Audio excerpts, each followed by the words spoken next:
مواد لازم برای تهیه خمیر پای: آرد ساده 1.5 پیمانه. آرد باید در یخچال بوده و کاملا سرد باشد. 3 قاشق غذاخوری آب یخ. 125 گرم کره مکعبی خرد شده. کره باید سرد باشه. قبل از استفاده کره رو 15 دقیقه در فریزر قرار دهید. 1 قاشق چایخوری نمک. ابتدا آرد و نمک رو به دستگاه غذاساز اضافه کنید و مقداری با دستگاه غذاساز مخلوطش کنید. سپس کره را از فریزر در بیارید و به آرد اضافه بکنید و حدود 5 الی 6 ثانیه کاملا با دستگاه غذاساز مخلوط کنید.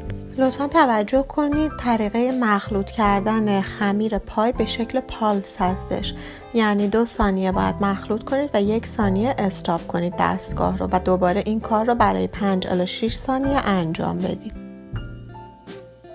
سپس آب یخ رو کم کم به مواد اضافه بکنید و در حین اضافه کردن مواد رو چند بار به حالت پالس مخلوط کنید. دقت کنید آب رو کم کم به آرد اضافه کنید و به محض اینکه آرد به هم چسبید و خمیر خودش رو گرفت، خمیر پای آماده هستش و دیگه نباید آب اضافه کنید و دقت کنید آب باید کاملا یخ باشه.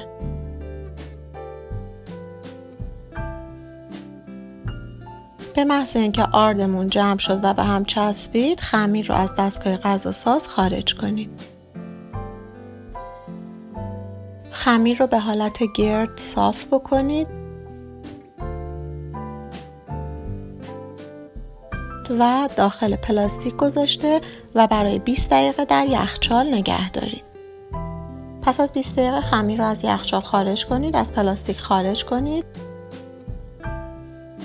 زیر و روی خمیر رو مقداری آرد بپاچید و همینطور به وردن مقداری آرد بزنید و خمیر پای رو با استفاده از وردن به شکل گرد کاملا پهن کنید.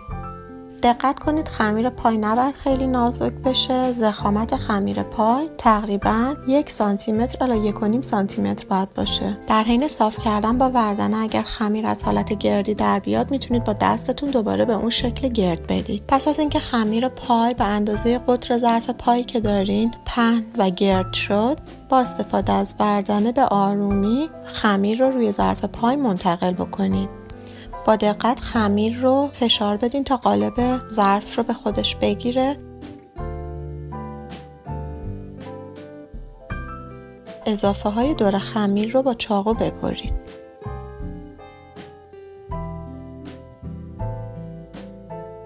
روی ظرف پای رو پلاستیک کشیده و برای 20 الی 30 دقیقه در یخچال نگه دارید. پس از این مدت میتونید مواد داخل پای رو داخل ظرف پای بریزید و اونو داخل فر قرار بدید.